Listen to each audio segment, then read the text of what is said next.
A couple of months ago, one of my colleagues and mentors, the former speaker Melissa Herman and her husband Mark, were assassinated in their home. My good friend John Hoffman and his wife Yvette were also shot at, but luckily survived. And in Minnesota, and so a lot of us who were on that list of that assassin, have have to live with the idea of knowing that we got lucky, but our friends were not so lucky. They were not, and you're right. It is a scary time. The number of texts I've received over the last 24 hours from people telling me, "Stop doing public events. Get more security." The US right now is not a great place to live, especially if you're in the public eye, especially if you're doing politics or journalism, as you and I are. What happened to Charlie Kirk was horrific, inexcusable. Part of an American political culture that has become very violent. We've seen over the last 24 hours, Congresswoman, the right online, led by Elon Musk and Donald Trump in his televised address, is saying, this is a left-wing problem. This is left-wing political violence. The left have demonized the right and incited violence against them. And it kind of airbrushes out, as you say, the threats against you. You've had multiple men over the years. I think in 2019, there was a guy who phoned your office threatening to kill you. They found bullets at his office. He went to prison. There was a guy from Florida a couple of years ago. I believe there's a guy in Connecticut right now being prosecuted. There's a lot of people. When I knew you were coming on today to talk about the War Powers Resolution, I actually thought, sadly, there is no more appropriate a Democratic guest than to talk about Charlie Kirk than you, because you were also on the kill list that this guy allegedly had this summer, who was obviously killed, the former Speaker of the Minnesota House and her husband, and injured two others. And I just think to myself, how cynical is it for big name figures on the right, Donald Trump, Elon Musk, many others, Nancy Mace yesterday, saying this is a Democratic Party problem, as if people like you are not getting death threats all the time, credible ones. I mean, it's actually disgusting. And it reminds you that although these people pretend to be adults, that they are sometimes, they think a lot less than even children do when it comes to compassion, when it comes to thoughtfulness, when it comes to being a leader. I did expect the president's address to the nation would have been a lot more compassionate filled. It would have been less partisan.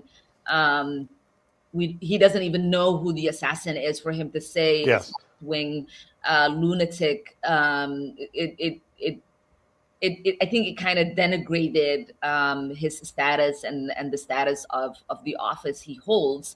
But what I do know for sure is that Charlie was someone who once said, guns save lives. Well, Representative Omar, guns actually do save lives if they happen to be in the right hands. I would agree with you that no criminal should have any firearms whatsoever. There should be certain conditions where if you are a felon, you don't get to own a firearm. Plain and simple. If you happen to have a felony record, no firearm. Plain and simple. If you happen to be a person that has a mental illness or a mental defect, no firearm. Again, plain and simple. However, if you're looking to disarm law-abiding gun owners, then you're going to be in for an uprising. All you're doing is you're just adding fuel to the fire, especially for Second Amendment advocates or anyone that belongs to the NRA. And I'm not someone who supports the NRA completely. They have some good ideas in certain aspects, but I do think that if you are a law-abiding citizen, you should have the right to own a firearm so long as you're responsible with it. And then you have a proof of competency that you can operate that firearm efficiently and safely. But in your case, Miss Omar, I think you are very ignorant when it comes to Charlie Kirk. He is right. Guns do save lives. I don't think that it's something that we should just throw away everyone's gun rights and think that's going to save everybody.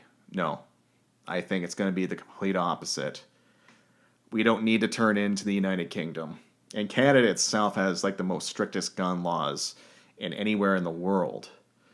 There's no fully automatic firearms we are to own.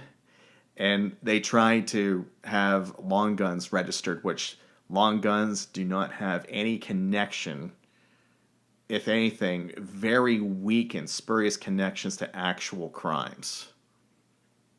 All it is, it's about control. You control the guns, you control the country.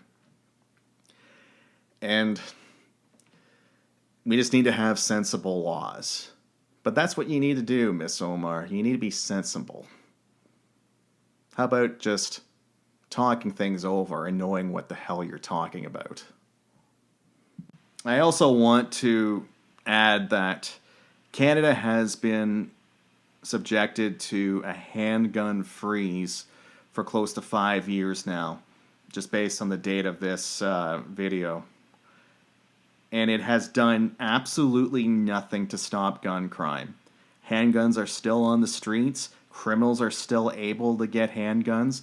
All it's done is it has just put the onus and put the punishment on law-abiding gun owners. We need to stop punishing law-abiding gun owners, and we should start embracing them.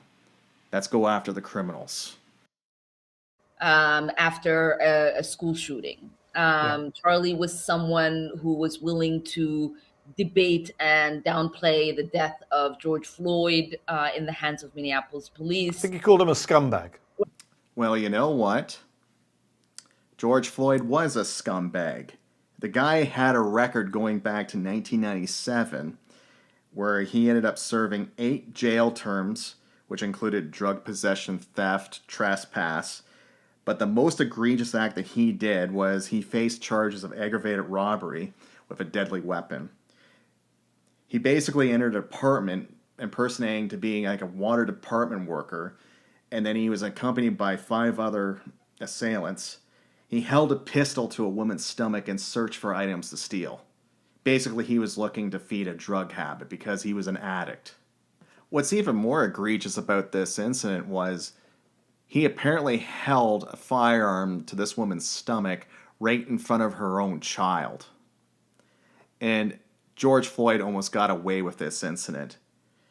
He was apparently found 3 months later, arrested during a traffic stop, and then he was officially identified through a photo lineup. By that time, he was convicted and sentenced to 5 years in prison as a part of a plea deal.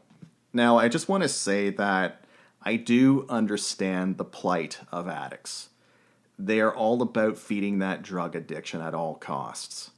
It doesn't matter who they hurt or what they have to do. If they have to steal for it, if they have to steal from close people, close relatives, close friends, it doesn't matter. It's all about feeding that habit. And that's what George Floyd was. He was a drug addict. There is a part of me that does feel sorry for him in certain circumstances, but I think George Floyd should not have been free to roam society being the drug addict he was. He should have been in a form of rehabilitation until he was clean of that drug habit.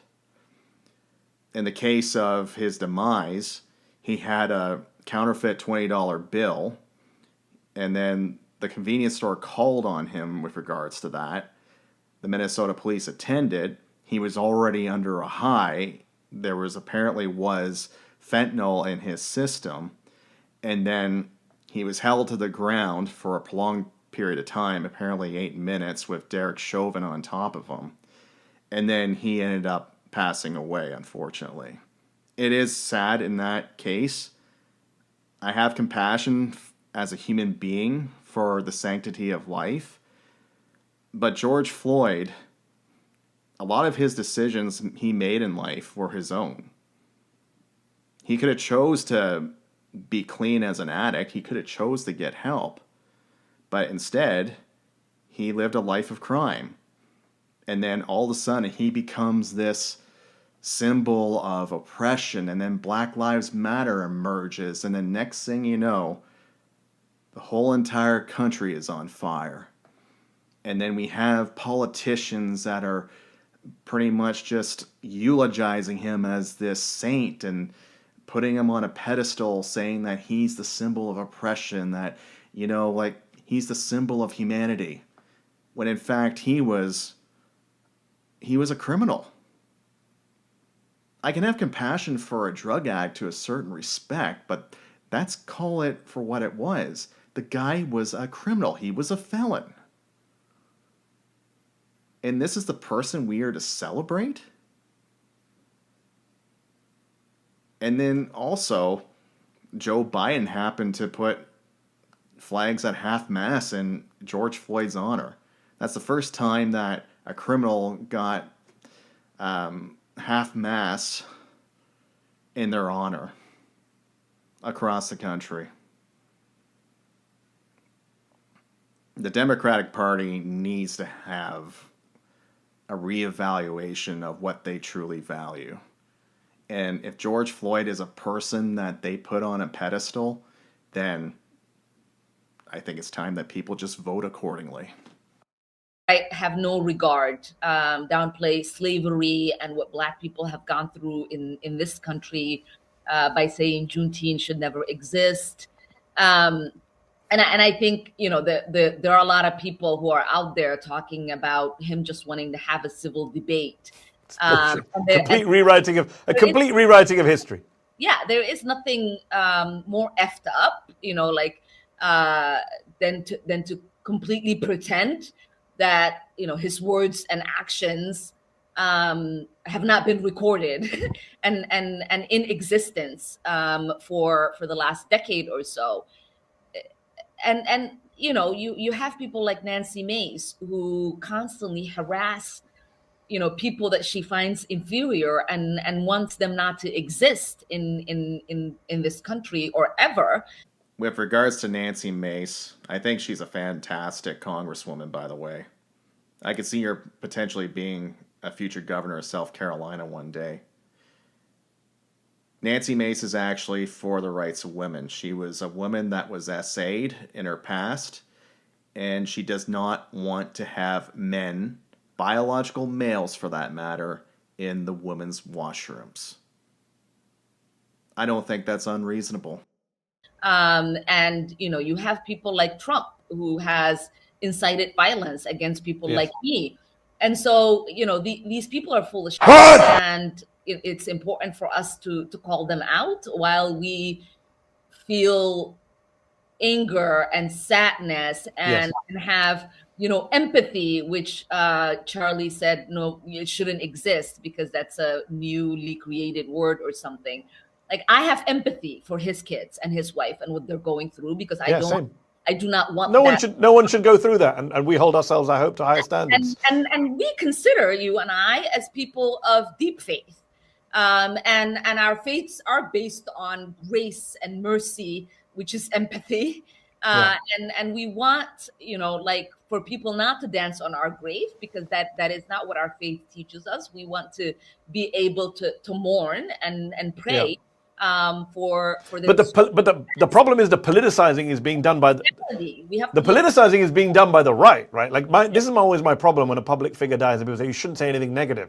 I'm happy to not say anything negative and, you know, let the family mourn. But it's when everyone else tries to kind of do a whitewashing of who that person was. So obviously it was inexcusable to use violence against Charlie Kirk and to kill Charlie Kirk. No one supports the killing of anyone for their speech. But then the idea that Donald Trump now says Presidential Medal of Freedom, flags at half-mast, is the same Donald Trump who didn't even show up at the funeral for Representative Melissa Hortman, who was killed in the summer, and her husband mocked Tim Walz, the governor of Minnesota, tried to blame him for the killing. Like, those kind of people, as you say, are full of we reserve the right to call them out, even at a time of tragedy and tension like this. As a friend of Melissa and John, to me, what was the most painful thing was the fact that they were debating their character, that they were downplaying. And they were making jokes. Yes. I mean, Senator Mike Lee, the Republican from Utah, the state where this happened, was making jokes a couple of months ago about what happened in Minnesota. Yeah, and in reality, you know, like, Melissa in her public life and in her private life was somebody who was the nicest person you would ever meet. And unlike Charlie, who wanted to bail out the person who went to go kill Paul Pelosi. Yeah. And, you know, put him in the hospital and wanted to assassinate Nancy Pelosi for her political ideology. This is what you call willful blindness. You're pretty much are just demonizing your other side, saying that, well, it's all your fault. But in actuality, both sides are at fault. I think it's very sad that the representative from Minnesota, and her significant other happened to meet their demise due to a madman. And it doesn't matter if they're a Democrat, Republican, or independent. Political violence should be condemned across the board. The problem with Omar and a lot of people on the Democrat side is they're trying to say that, well, we don't support Charlie Kirk getting assassinated. That was egregious. We feel for the family. But then they add in that but. And of course, you know what they say about anything before the word but. It's basically bull crap. I don't think they have compassion whatsoever. I think that they had a lot of hatred towards Charlie Kirk. I think that they are just showing just their disdain for the man, even posthumously, now that he's passed away. And all they can do is just the whataboutisms. Melissa Hortman, I'm not familiar too much of her case. It wasn't broadcast so ubiquitously. But with that being said, that should also be condemned. Political violence should be condemned across the board. No ifs, ands, or buts about it. I just see Mehdi Hassan and Representative Ilhan Omar, they're playing the whataboutisms. They're just saying, well, what about, it's all about the right side's fault. You're the ones that are always committing violence. It's just nonsense. Absolute nonsense. It's actually both sides, but it's more predominantly on the fringe woke left, and they need to call that out. This whole partisan game is just nonsense, and it's costing people's lives. It's time to get real, people. Charlie Kirk over the last decade has advocated for those who disagree with him to come to his various gatherings and dialogue with him and debate with him. And in contrast, in an interview he had this week with Mehdi Hassan, I think his name is, you said that those who disagree with you and may have a different worldview are, in your words, full of So I'm just wondering which approach is better, to call upon those who disagree with you to come to open debate and dialogue, or to say that those who disagree with you and have a different worldview are full of So you must have selective hearing, sir, because I said that the people who were full of people who were saying that Kirk was civil. Thank God. I would like for Representative Ilhan Omar to provide an example, a direct example of when Charlie Kirk was never civil in a debate. The only example I could think of off the top of my head was, it would have been that Politicon when Charlie was first starting out with Turning Point USA. Charlie Kirk was debating Cenk Uyghur's nephew, and Cenk Uyghur, the founder of the Young Turks, he happened to be in the audience. Cenk Uyghur yelled something at Charlie Kirk, and then Charlie Kirk got out of his seat. He pointed right directly at Cenk, and he said, "I live my life as a capitalist every day, Cenk. I live out my values."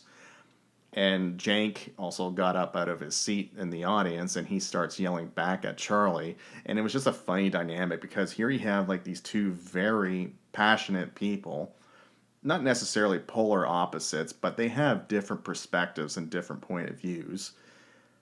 But here you have Cenk that's yelling at him, and Cenk tends to be a very animated character. Yeah, you're trying to attack me, which is ridiculous, like asking me what my salary is. Sure, I'll reveal it willingly. You brought it up in context. I'm asking, why don't you live like a socialist? Okay. Go live like a socialist. The point is larger. The point is larger than that, Charlie. I live like a capitalist every single day, Cenk. I live as a Hey, capitalist, okay? I live when I believe. No. What do? I get charity every single year. What's my Charlie, salary? Hold on. Less than it. Charlie, take a seat. Come on, Jake, let's go. Charlie, what are you doing? Take a seat. Take a seat. Psycho? All right, no. Take a seat. You're gonna take a seat. You're gonna take a seat over here. Oh my God. What's my salary? All right. Ridiculous. All right, behave, everyone. Okay. I practice what I preach, Jake. Charlie. You do Stop. not practice what you preach. Charlie. All right, hold on. Last point. You don't. He's like the left's version of Alex Jones. That's what Jank reminds me of. But when he gets very animated, it's almost comedic, and that tends to take away from Jank's message when he's trying to be serious. But anyways, that's the only example I could think of off the top of my head. As for Representative Ilhan Omar, I just see her as just another self-serving politician. She's not going to fully condemn the assassination of Charlie Kirk solely because she knows her voting base. She knows that she has a lot of fringe leftists that vote for her, and this is one of these cases where the end justifies the means. So she has to say these things like, well, he was divisive and he wasn't civil, and he happened to support these policies of Donald Trump that really encourage violence against other people, and it's just absolute nonsense. If Ilhan Omar had any principles to her, the first thing that she would do, and this is just me just talking about what I think would be the best in terms of being a principled person, it would be, let's get all the Democrats on board. And you're not necessarily going to get all Democrats on board, but just at least in a majority.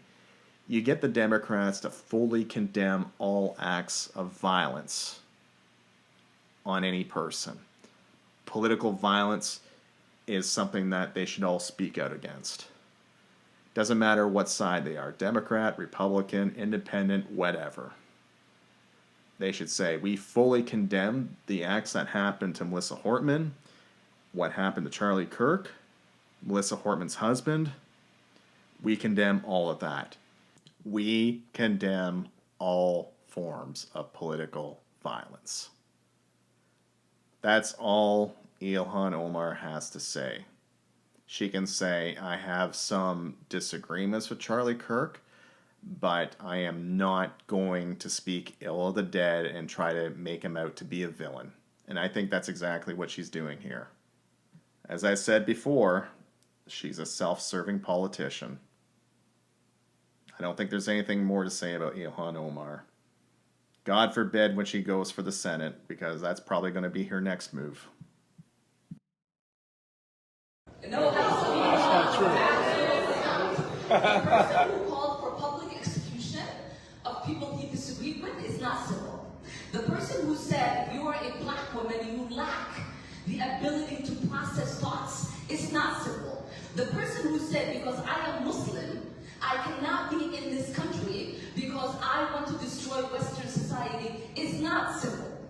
The person who said a 10-year-old should be forced to carry the child of her rapist is not civil. I believe those of you who are interested in rewriting this hateful man's history are full of... Emerson by any chance? Yes, I do. I'm filming a YouTube video. Can I ask a question? Sure. Okay, perfect. So there's been some misinformation about the response to Charlie Kirk's assassination. What did you think of it? Honestly, I think Charlie Kirk was an awful guy. And I think that he kind of had what he was coming. Yeah. Had for it what he was coming for. He kind of died in what he lived for. So I kind of feel like it was kind of earned. And what would you say he lived for? He was racist. He was homophobic. He thinks that black families are one of the worst things to come to America. They think he thinks abortion should be abolished, and they think he thinks if his 10-year-old daughter had a kid from him who got raped, he would have it. I think that's so. I think it's so messed up. What do you think of people getting fired over their response to the assassination? I don't think it's fair. I think everybody. Again, he voiced his own opinions, and he got shot. Yeah. It happens. If you want to voice your own opinions, you're going to have consequences. Yeah. But unfortunately, it's the world that we live in. For sure. And what are your peers saying? My peers completely agree with me. They think that he had it coming for him. Yeah. He talked about awful things and lived for awful things. So. Yeah. the right wing is saying that the colleges are indoctrination centers. What is your response to that? I wouldn't say I would say 50-50 on that, because the schools don't really bring attention to it. They don't want to bring attention to it. They don't want their kids talking about it. It's the political aspect of it. I got shut down talking about it in school. So You brought it up in class? Yeah, I did. Oh, what happened when that happened? A lot of people disagreed with what I said. People thought it was a bad thing? People think that I shouldn't be celebrating somebody's death. Okay, got it. I wasn't celebrating. I was just... Sure. And what's your major, if you don't mind asking? I'm business and creative enterprises. Okay, awesome. And what's your name? Casey. Casey, nice to meet you, Casey. I appreciate it. Have a good one. Bye. Do you go to Emerson by any chance? I do, Oh, yeah. cool. I'm doing a YouTube video right now. Do you mind if I ask you a question for it? No, I'm a journalism major. So there's been some misinformation with the response to Charlie Kirk's assassination. What did you think of it? What did I think of it personally? I mean, I thought that it was really scary that they put that video just for everyone to see. I thought that it was really brutal and graphic, and I thought that a lot of people responded in the wrong way. I don't think that we should be celebrating this death. I think that it's something that should, change our minds about certain policies like gun laws, gun reform, stuff like that. But that's what I thought. Were you asking me what sort of information? Yeah, what you personally thought of it. Yeah, I know some people were happy about it, some people were sad about it. So I mean, I didn't like him as a person. I thought that he had a lot of things that I disagreed with, and I thought that he wasn't someone who I viewed as someone that young men, specifically young Americans, should be looking up to. Yeah. But I don't think that we should be celebrating. What do you think of people being fired for celebrating it? I don't know, because that's a harder thing, because the MSNBC guy got fired for saying something about it, and if we're not, I don't know, it's a hard place to draw the line, I think, but I think that freedom of speech should not be a reason that people are getting fired. Okay. Yeah. Gotcha. And what are your peers saying at Emerson? Are they... I think it's kind of a mixed bag. I think certain people are in agreement with what I believe, and then certain people are kind of really pushing the fact that this is a good thing that happened, and so people are saying it's a good thing? Yeah, there are. Are people having parties and stuff? I know George GW was doing that. I heard of a few parties that happened. None of my friends had anything. I didn't go to anything like that, but I did hear rumors of things, and people asking oh, should we drink tonight and stuff like that. Okay. Well, I appreciate it. Thank you for talking. My name is Nate. It's a pleasure. Thank you. Nice to meet you, Bye bye. What did you guys think of the aftermath of the Charlie Kirk assassination? What did you think of it? That shit sucks. I don't think we should be killing people. I think that's crazy. That's definitely not the direction. Yeah, I didn't agree with everything he said, but I don't think we should kill people. That's it's still a life. You shouldn't be celebrating. For sure. He left behind a wife and kids. I think that's crazy. He had 2 kids and a wife and all that. Maybe you didn't agree with him, but it's still a human being. You should for sure. What do you think about people being fired for celebrating it? Do you think that's too far? I feel it depends on the level of celebration. Yeah, I feel if it's a passing comment, then it's okay, that's weird. You should not say that. But if it's a party like that, I've been seeing TikToks of people falling, being they're acting like they just got a promotion at work, they made it, they won the lottery, and I think they should get fired for that, because people get fired for things they've said in the past. I don't see why it should be any different. For sure. Yeah, you agree with what you're saying? Yeah, pretty much, because it's indirectly promoting violence. Yeah, and exactly. it's not a good look for the workplace. Yeah, I saw pilots, teachers, healthcare workers. Which those are definitely good people to get some form of punishment from it, because it's we heavily depend on those people. Yeah, free speech, but that doesn't mean you can essentially celebrate someone dying. Free speech doesn't cover threatening to kill someone. Yeah. Free speech just means you can say whatever your views are and everything. It doesn't mean you can get away with saying whatever. I can't say I want to kill the president. Sure. I don't want to, but that's yeah, I'm see what you're saying. Yeah. What did you think of Charlie Kirk's assassination?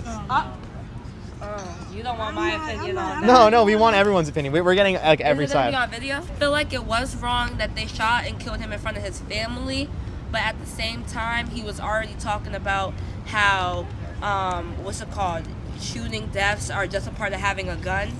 or something along those lines. But and he was answering a question about transgender shootings when he got shot. What I like seen clips of it, like his stuff on TikTok, and then like I seen something he said like abortion is worse than the Holocaust, and then like stuff like that. I don't know. I feel like he did die over his opinion, and that wasn't right. But there's a lot of black people out here that's dying over their opinion or dying for no reason. And I feel like the people in the media want people, like especially black people, to feel bad for him. But nobody felt bad when all black people were dying and the whole Black Lives Matter movement, everything happened. No one gave a about black people or anything. And then I felt like it was weird how they thought that African American people were the one, African American person was the one who shot him. That's why they were targeting HBCUs. But in all reality, it was another white person who shot him and like engraved the shell casings and stuff like that. So I really don't care. I don't really know about him, but his opinion and the stuff he was saying was like ignorant. How he was saying that black people go to jail more because they don't have dads or stuff like that. It was just like he was just saying a bunch of ignorant stuff, and it's like you have kids and you have daughters and you see where your opinion took you. What do you think of the Charlie Kirk assassination? Definitely a bit shocking. I mean, especially like places like Harvard, we encourage a lot of free speech, and seeing that kind of like punished through murder is never right. But I think a lot of people here on campus would agree, from both sides, either party, that it was wrong. A survey came out that said that 32% of Harvard students believe that violence is acceptable to prevent people from speaking on campus. Does that surprise you? Not really. I feel like Harvard does have like the most strongly opinionated people. You have people who come from like backgrounds working with communities that might be marginalized, that it might be more closely affiliated with like the rhetoric that Charlie Kirk kind of did say. So I think the fact that they might accept violence is definitely something I'd expect, but still something I disagree with. So the question is, what did you think of the Charlie Kirk assassination? That's pretty charged. Yeah. It's a very charged. Is there any way we can You can say however you feel. I'm trying to get the truth. Are you filming right now? No, I mean yes, but I'm not going to show it. I'm not going to show your answers if you don't want me to. Yeah, it was pretty like terrible to see. I mean, I don't think political violence is ever the answer, but coming from someone who didn't like even agree with many or anything he said, I just think no one should ever die. Yeah. Do you feel the same? I will say before the assassination, he was definitely someone I did not like, but like hearing about it and then actually seeing the video and just like someone dying, it's definitely never the answer. Yeah. So I'm completely condemning it. A study I saw, guys, was that 32% of Harvard students believe it's acceptable to use violence to prevent someone from speaking on campus. Does that number surprise you, or what do you think? We've been here for 2 weeks, but it does not surprise me. Okay. Do you have anything to say? I don't know. I don't think force or violence should ever be used to shut people down from speaking. But I think that's a different, obviously, example than like political violence. Sure, but it's violence to stop people from speaking. I was certainly surprised to see 32%, so I wanted to know how students actually felt about it. Why aren't you surprised by it? I feel like Harvard's a pretty charged. I've been here for 2 weeks. People just feel really strongly about people feel strongly, so and if someone's speaking differently, they'll go to a lot of extents to stop an opposing opinion. Yeah. Charlie Kirk preached hate, but more than just hate, he had such a unique cruelty about him, especially when it came to black women and LGBTQ community. He said things like gay people should be stoned to death. He said that Michelle Obama and Ketanji Brown, the justice, would never be where they are, but they're there because of affirmative action. It was so heinous what he said. And I think that it is truly, God has some sense of humor. When you're being asked about gun violence minutes before he was killed, and he answered, there will have to be some deaths in order to protect the Second Amendment. That is ironic. Mm-hmm. That literally he was saying that minutes before he was killed. No, he wasn't. His final exchange was this. The audience member says, "Do you know how many transgender Americans have been mass shooters over the last 10 years?" Charlie Kirk responded, "Too many." The audience member then said, "Do you know how many mass shooters there have been in America over the last 10 years?" Charlie Kirk, in his final words, said counting or not counting gang violence. Charlie also never said gay people should be stoned to death. Charlie was calling out a children's YouTuber for taking Bible verses out of context. Now, this guy I'm interviewing didn't care about the context, and neither did Stephen King when he posted he advocated stoning gays to death. Just saying. Went on to get 25 million views. Stephen King later apologized and deleted that post when he realized that he was wrong. However, it was too late because that lie clearly got around the world. Now, let me also just say how alarming it is that this person you're listening to was a mental health counselor to Harvard students for decades. Anthony Body, who got his master's degree from Harvard Divinity School, said that God has a sense of humor when referring to the moment that Charlie was murdered. What happened when a conservative student sought counseling from Anthony? There is a deep rot in our university system, and Harvard is the center of it. What do you think of the Charlie Kirk assassination? I'm not one of the people that are like celebrating. Yeah. Just because for me, like, death is just a very sensitive thing. Are people celebrating at Harvard? I mean, I don't really see people like jumping around and celebrating. I mean, just people I know like are happier than I am. Yeah. But also like, I didn't like him. I didn't like his views. Sure. So I feel like, yeah. In some ways, I mean, I think he did cause a lot of harm. So I feel like in a way he's better off not here. But I don't think that was the way to go. I think that was just more violent than I think is appropriate. There was like 32% of Harvard students surveyed that it's acceptable to use violence to prevent someone from speaking on campus. Does that surprise you? I thought it'd be like maybe a little bit higher. Oh, higher. I feel like Harvard's quite liberal. Is there some specific things that he said that made you not like? You said that it's better off that he's not here. Like, is there something specific that he said? I feel like he just, even if he himself like didn't commit acts of violence, he was quite respectful in that regard. Actually, I feel like a lot of what he said incited violence. Just the way that I feel like he was hateful towards certain demographics of people, and he would justify it through means of like religion and stuff to kind of feed into a hive mind. I think. Is there something just that if someone's watching that they can look this up? Is there some specific? It doesn't have to be a word for word quote, but an idea that he perpetuated that you feel like? I think a lot of, particularly towards minorities and LGBT. I know like a few days before his death, he said something very weird towards like black women, for example, like being pilots, and I was just like, even if his intention wasn't in the wrong place, that's just a very impactful thing. Like, it feels like a very hateful thing to say. Yeah. And that's just the sort of thing that spreads. So even if he doesn't have a bad intention, people who agree with him might have a bad intention. Cool. So they can kind of carry his ideas with them and like use it, kind of justify it with them. That's why I think like politically him not in the scene like is better. Yeah. And what do you study? I study physics and earth science. What did you think of the Charlie Kirk assassination? I think it was very unfortunate and sad that he was assassinated, and it has only divided everyone further. Yeah? Yeah. Have you felt that on campus? I wouldn't say on campus as much. I think a lot of us feel a lot more connected to have these conversations about it, whatever side you're on or whatever side you're not on. But definitely like online, I think it's... Okay. Is there anything that you can like myth bust for us, like about how things really are at Harvard right now? At Harvard, well... Just about his assassination. I honestly, the conversations about it there hasn't been much, I guess, like institutional conversation or organization conversation that I've seen. Okay. It's more so casual, like talking about what the implications of it are and what it means for the future of either political party. And what are people saying about the implications? The implications of who the person was that assassinated him and what that means.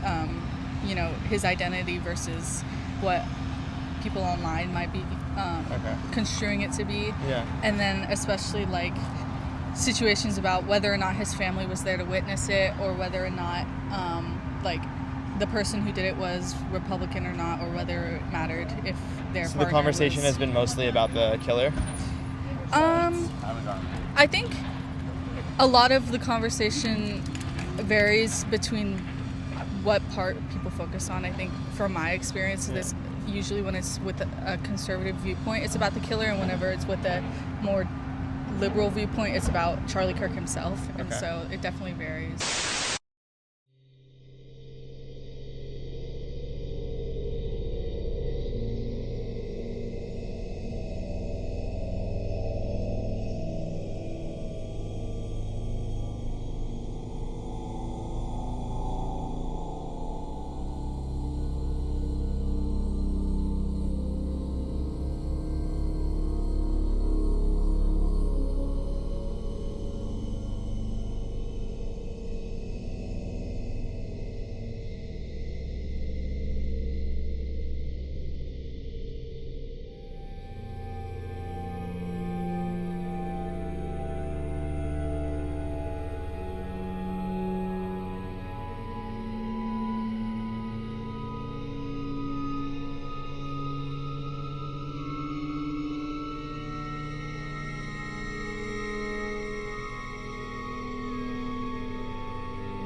Today, the Republican House majority brought to the floor a resolution honoring, quote, honoring the life and legacy of Charlie Kirk. Charlie Kirk's assassination was a horrific and vile attack and incident of political violence. And condemning the depravity of Kirk's brutal murder is a straightforward matter, one that is especially important to help stabilize an increasingly unsafe and volatile political environment where everyday people feel more at risk. We can deeply disagree and come together as a country to denounce the horror of this killing. And it is not a license for the abuse of power and whitewashing of American history. Today's resolution only underscores the majority's recklessness by choosing to author this condemnation and honoring on a purely partisan basis, instead of uniting Congress in this tragedy with one of the many bipartisan options to condemn political violence and Kirk's murder, as we did with the late Melissa Hortman. Instead, the majority proceeded with a resolution that brings great pain to the millions of Americans who endured segregation, Jim Crow, and the legacy of bigotry today. We should be clear about who Charlie Kirk was. A man who believed that the Civil Rights Act that granted Black Americans the right to vote was a mistake, who after the violent attack on Paul Pelosi claimed that, quote, some amazing patriot, unquote, should bail out his brutal assailant, and accused Jews of controlling, quote, not just the colleges, it's the nonprofits, it's the movies, it's Hollywood, it's all of it, unquote. His rhetoric and beliefs were ignorant, uneducated, and sought to disenfranchise millions of Americans, far from the working, quote, working tirelessly to promote unity, unquote, asserted by the majority in this resolution. It is equally important that Congress does unite to reject the government's attempt to weaponize this moment into an all-out assault on free speech across the country, all in the name of Charlie Kirk. President Trump and the FCC are now cynically threatening to shut down ABC and any outlets who give airtime to the administration's political critics. This is a disgusting attack on the American people and the very First Amendment rights that define us as a country. It is also the ABC Corporation's responsibility to refuse to embolden and participate in this corruption and escalation of censorship. We continue to pray for Mr. Kirk's family and loved ones in the wake of this terrible act. I am thinking especially of his children and his wife, whose grief cannot be measured. And with that, I yield back to the gentleman. Yes. And why do you say that? Oh, well, she was like a Don't you think that if you're going to, attack a guy like that, you should probably have some instances of things that he said that are offensive or that are racist or anything like my that? comrades. And what did they do that's fascist and that's racist? Well, they are very supportive of white supremacist Donald Trump. These people shouldn't be allowed to live. I believe any Trump supporter is officially a fascist because he is a traitor at this point. What did they say that's hateful and racist? What I found to be most disheartening is that instead of actually coming in to have a conversation, they were screaming outside because it made them feel good, not because it actually did good. And I mean, this was kind of virtue signaling in real time. And unfortunately, the university administration or college professors, they weren't out actually encouraging the students to have dialogue or meaningful conversation. And Trish, what's so amazing is they couldn't even say one thing that I believe. Instead, it's just innuendo, it's open-ended insults, and it's things that are completely fake and false. And it's too bad because when you don't talk to people, then really bad things unfortunately start to happen. I agree. I love you. I love you. I know. I love you. I love you.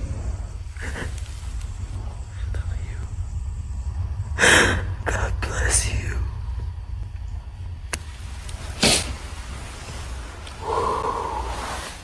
When I first watched this video, I did find it to be rather strange. And by strange, I mean the sense that this is what grief does to a person. Everything becomes reactionary. The surroundings, the people that you interact with, the relatives, everything just becomes reactionary. And you're just reacting to everything that's going around in your surroundings, but you're not necessarily retaining as to what is actually going on in those moments. I look at Erica Kirk. She's clearly in grief, holding her dead husband's hand, kissing it, telling her dead husband that she loves him while he's laying there in the casket. It is a strange thing to have the desire to video record yourself while you're in this state. But I think what Erica Kirk was trying to do was she wanted to show the world what grief looks like, what loss looks like. She's lost her husband. She's lost a lot of opportunities to share with her husband when it comes to their children.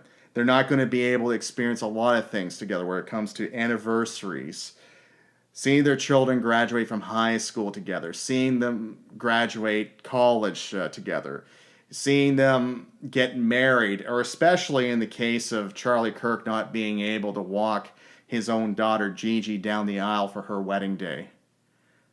All those moments in this life are lost. And I can understand the grief because everything has just become so immediate. It's that you had these projections of what you thought the future was going to look like, and now it's all gone, all because of a madman who looked at Charlie Kirk as the bane to their existence, that this person needed to be eliminated because he was too hateful, when in fact Charlie Kirk never preached hate at all. I never seen Charlie Kirk ever say anything hateful ever. It's all just misinterpretations and this perception that I must eliminate you because you go against my worldview. I'm not trying to be overly critical of Erica Kirk in this state because I do understand what grief does to a person.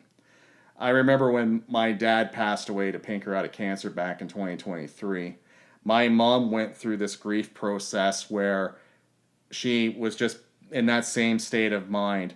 She had to get done like the property taxes. She had to take care of the deeds. She had to talk to the lawyer. She had to sort out my dad's accounts immediately. Had to sort out all these mergers. She wanted to leave the farm right away. She wanted to do everything just immediate all at once.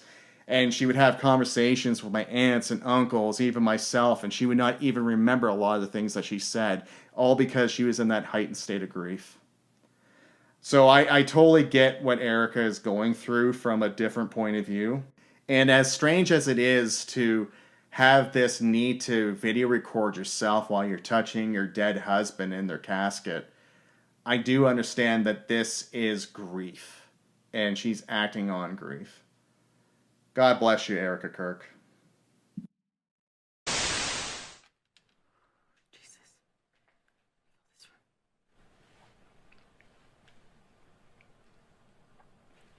Good evening. My name is Erica Kirk. Charlie Kirk is my husband.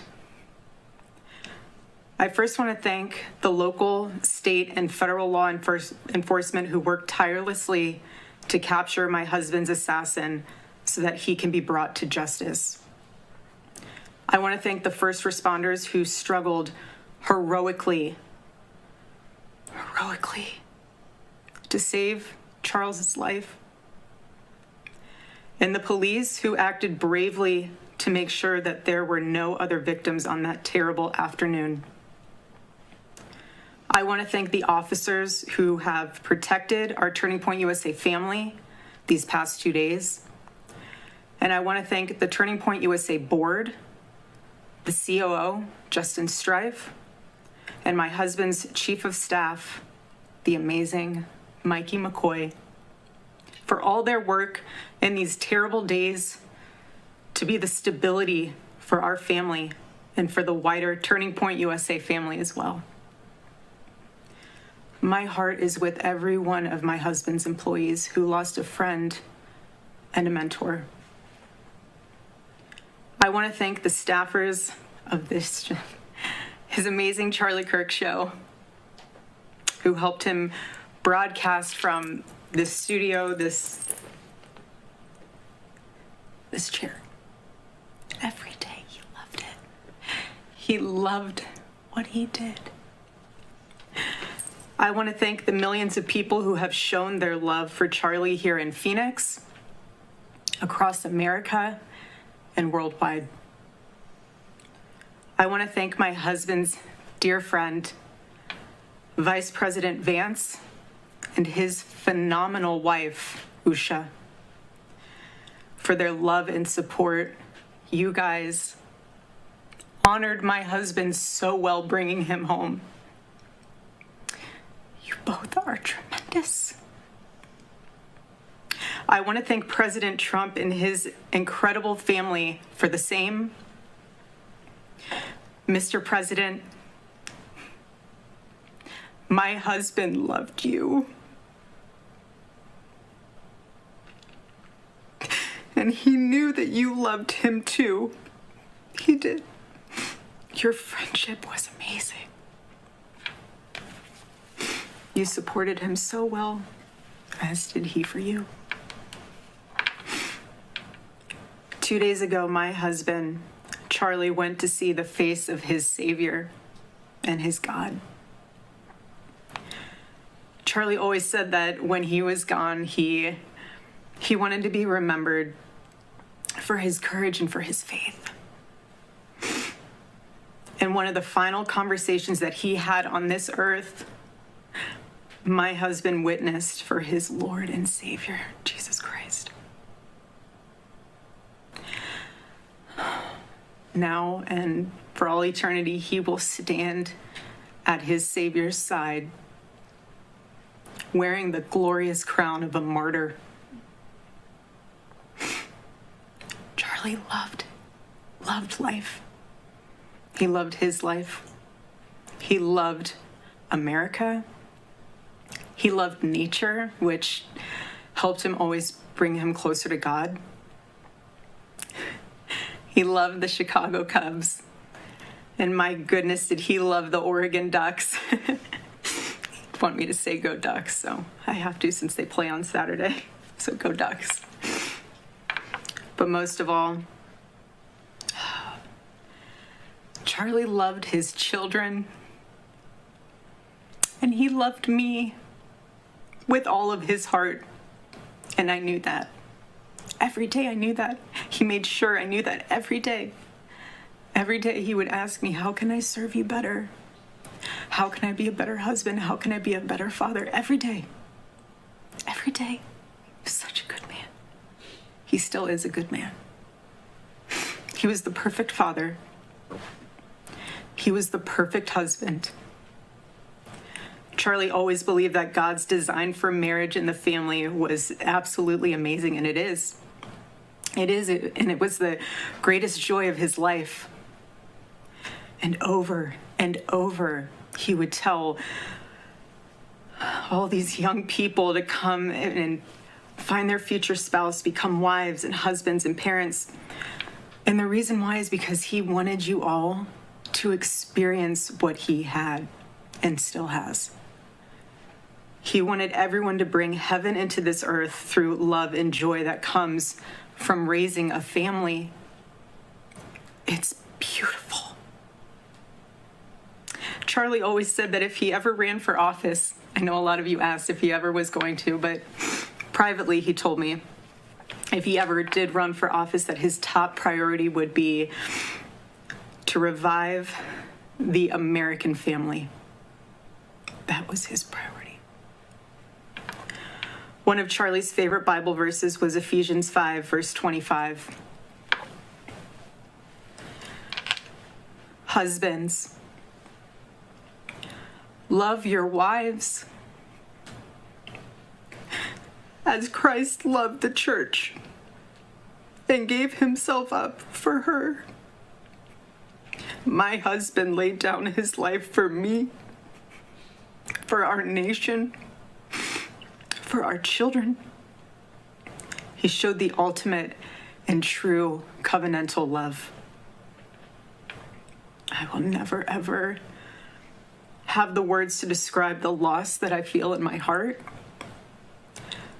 I honestly have no idea what any of this means. I know that God does, but I don't. But Charlie, baby, I know you do too. I know you do. So does our Lord. And our world is filled with evil.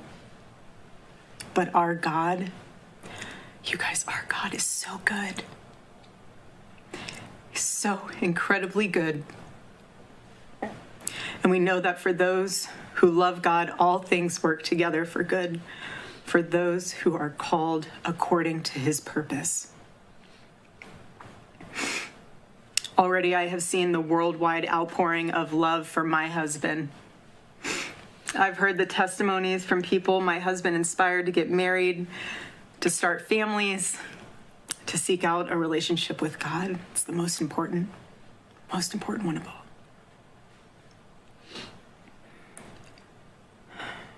The evildoers responsible for my husband's assassination have no idea what they have done. They killed Charlie because he preached a message of patriotism, faith, and of God's merciful love. But they should all know this. If you thought that my husband's mission was powerful before, you have no idea. You have no idea what you just have unleashed across this entire country and this world. You have no idea. You have no idea the fire that you have ignited within this wife. The cries of this widow will echo around the world like a battle cry.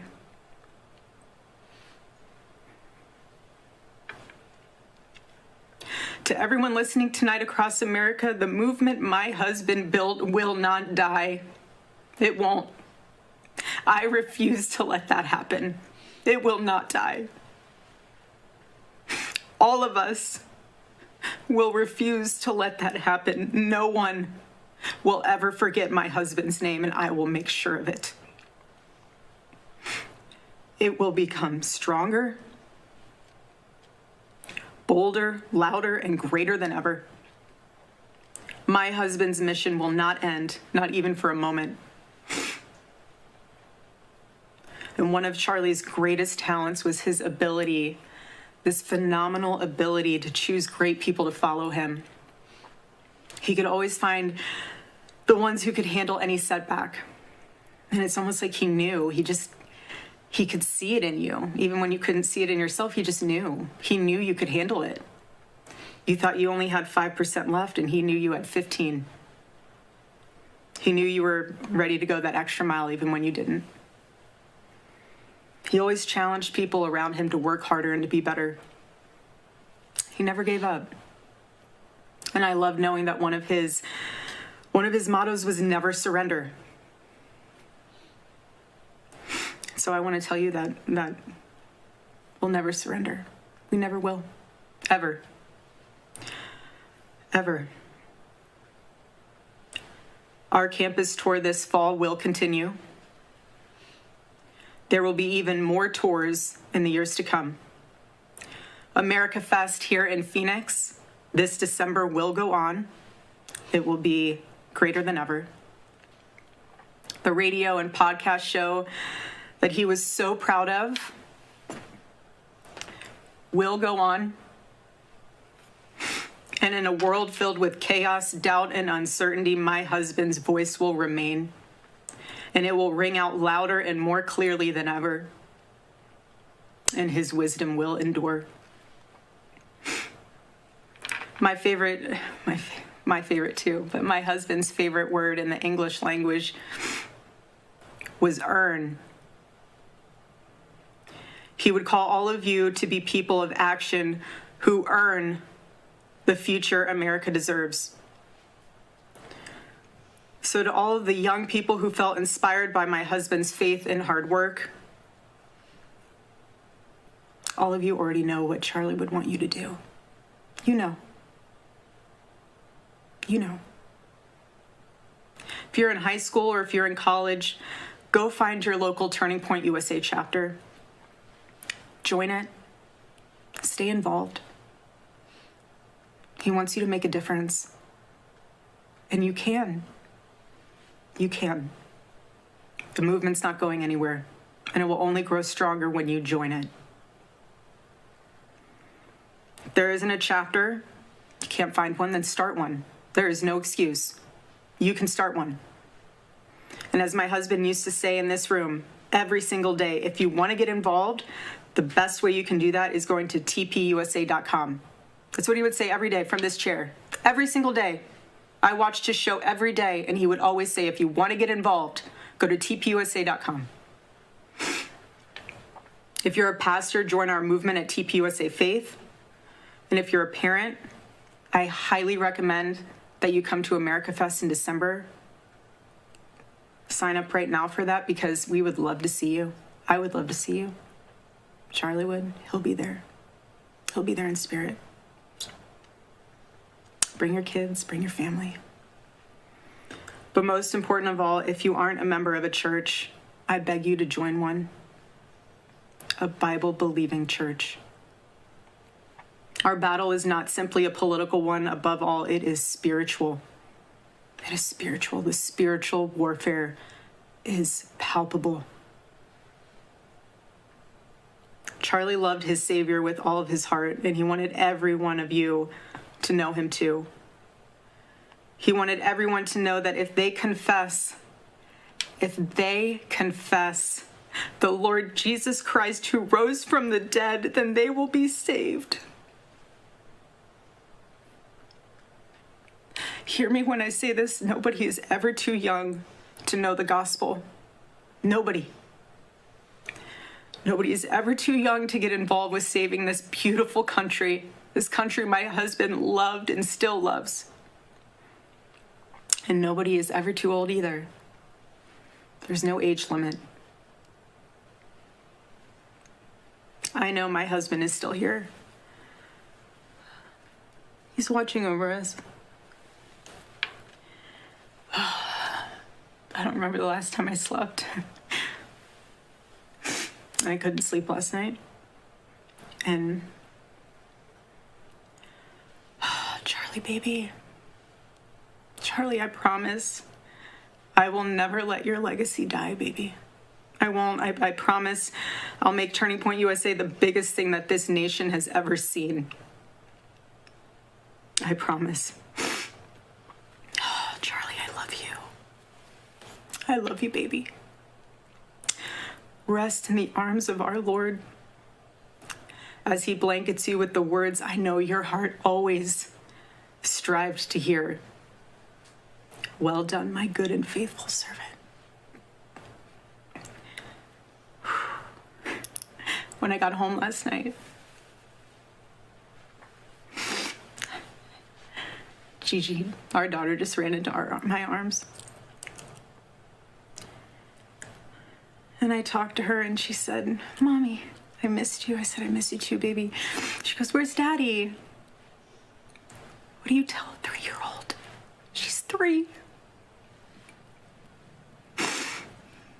I said, baby, Daddy loves you so much. Don't you worry. He's on a work trip with Jesus, so he can afford your blueberry budget.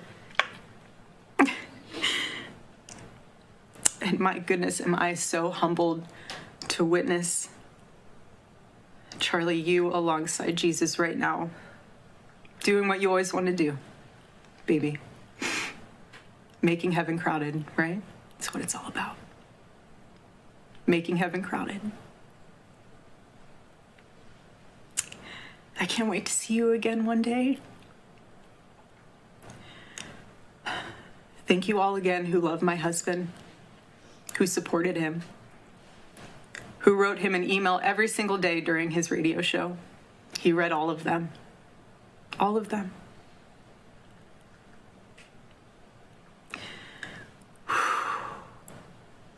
God bless you all.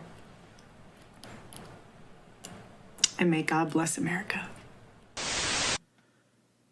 Wow. What immense courage Erica Kirk has. I can never imagine myself being there at a podium, being situated in the same room that your spouse created his show, delivered his podcast, created his YouTube show, the Charlie Kirk Show, and broadcast that to millions of people worldwide. You're just standing adjacent, next to the seat and the microphone, where your spouse did what he loved to do best. That is immense courage, and that is one of the most bravest things I've ever seen, is someone that has not slept a wink, and this is just a day after Charlie Kirk was killed, Erica Kirk's husband, and she goes and delivers a statement like that. I can't imagine how much that took out of her. But wow, that's one of the most courageous things I've ever seen a person do. Correct me if I'm wrong, and this is one of the stories that came out of Utah Valley University in Orem, Utah. It was said that when the firearm went off and launched into Charlie Kirk's neck, Charlie and Erica Kirk's 3-year-old little girl was disturbed by the bang, and the first thing that she did was run to her father, just gushing out blood. And I'm sorry, but that little girl, I hope the hell that's not true, that's the last image that she has of her father. And to think that people celebrate that. I don't care. Politics aside, that is sick to celebrate something like that. That little girl, Gigi, saw her father like that. And to think that Erica might have witnessed that as well. My God. We have some sick people in this world, and we have a lot of work to do. A lot of introspection. But to think that that little girl witnessed that, that is just awful. I hope that little girl is never traumatized. What a terrible thing. Terrible, terrible thing. And one of the things that she asks is, where's her father? Erica gave her the perfect answer. He's now walking with Jesus on a special mission. I know I have shown a lot of videos of mixed feelings of Charlie Kirk's assassination, but I think it's important that we happen to see the evil, the celebration, which should not be a celebration at all. It should be a complete condemnation. The Charlie Kirk Effect has revealed the degree of humanity that is left within Western civilization. We need to set ourselves to a higher standard. We need to be able to say that, you know what, we can disagree with one another on certain issues, but the way we do things here is we put things to a vote, and what the will of the people say is the direction that we go. That is the will of the American Republic, and that is the will of a democratic society. Charlie Kirk was someone that believed in that. He wanted to have unity. He wanted to bring people to see the light of God. He wanted people to be able to live in a harmonious world where we could coexist and be peaceful with one another. To this day, I still have yet for anyone to point to me or prove to me that Charlie Kirk advocated for violence against anybody. I don't see any evidence whatsoever of him supporting such a thing. Also, the whole biblical verse of stoning someone to death, I mean, that was totally taken out of context. He was just telling the verse as it is. He didn't mean he actually believed it. That's how people twist things. They basically contort things into this weird narrative, and then it just gets perpetuated into a great big lie.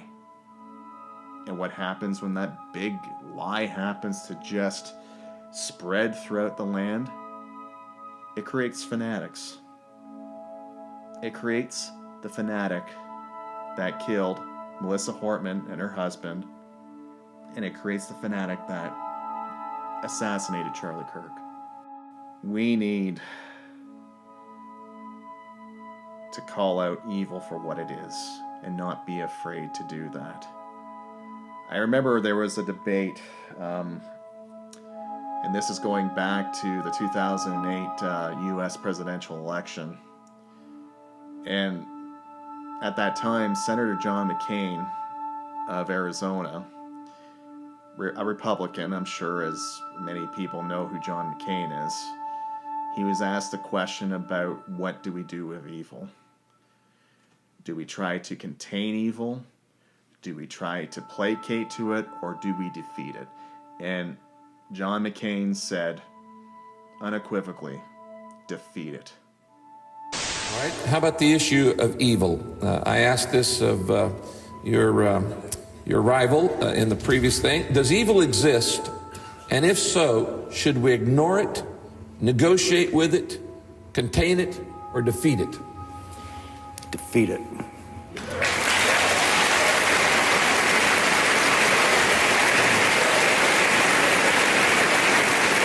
Of course, evil must be defeated.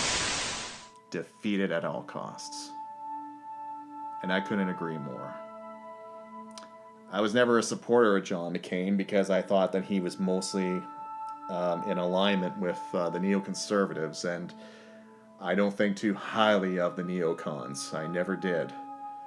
A person that changed my perspective on politics was actually Dr. Ron Paul, and he basically just revealed to me that I was much more conservative, much more libertarian leaning than I really came to realize about myself. But John McCain is right. Evil must be defeated. And I think the greatest threat that we have right now in Western civilization are the extreme polarities of the political spectrum. But most of it is coming from the fringe woke left. These people do not want to negotiate. They do not want to parlay. They are just people that you must accept. Their ideology, their pronouns, their way of self-identification. If you don't do those demands that they claim that they want to have, that they want from you, then basically you're condemned. Almost to the point of ending your own life. We must defeat that evil. And defeat it we will. But it starts with calling it for what it is. If these so-called members of the human race want to attack us through violence, we will respond with defense. But we will answer the call that is outlined in Matthew chapter 5, verse 9. Blessed are the peacemakers, for they shall be known as children of God. Postmodernism must be defeated. A postmodernist would have you believe that there's no such thing as objective truth. In a layman term, it would just be, well, life is complicated, conflicting narratives, blah, blah, blah. Well, there is such thing as an objective truth. There is an objective reality where there is something that's beyond this life. We are matter. Matter is just another form of energy. Energy cannot be created nor destroyed, but transfers into a different form of energy.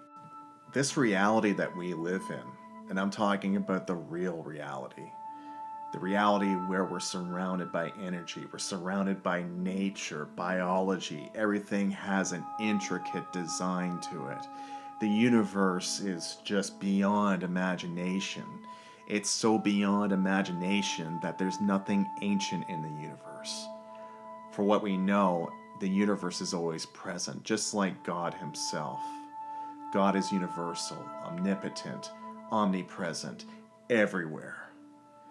We should learn to embrace the grace of God, to embrace the creation that we live in, embrace for what we have, use our abilities to the best of our abilities so we can build a better world together, both as human beings, but more importantly, as spiritual machines. In this final segment of the Charlie Kirk Effect, I am going to show you the real Charlie Kirk. I am going to show you Erica Kirk's loving and devoted husband. I am going to show you a man committed to his two beautiful young children, a 3-year-old little girl and a young son. I am going to show you a man so committed to his faith that he was willing to die for it. A man that wanted to bring unity to his country, unity with his fellow man. A man that wanted to bring hope to his people. But most of all, a man that wanted to bring people closer to God so that people can feel and know God's good graces. This is the real Charlie Kirk.